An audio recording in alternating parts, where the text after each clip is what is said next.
In this expression, I have 3 being divided by 2i. And remember, I really is the square root of a negative 1, but I can't have a radical, which is that square root, in the denominator, so I'm going to have to do the process of rationalizing the denominator to put this in acceptable form.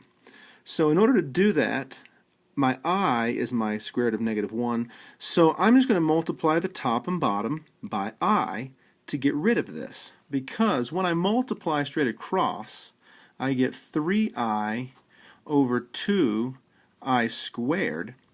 But remember, I squared is really just a negative 1, so this is 3i over 2 times negative 1 is negative 2.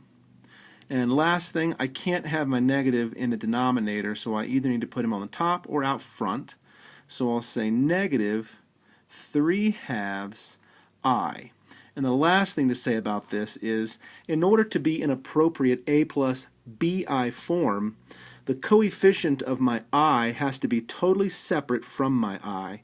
So my coefficient of negative 3/2 has to be separate and come before my I. So the simplification of this, 3 divided by 2i, is going to be negative 3/2 I.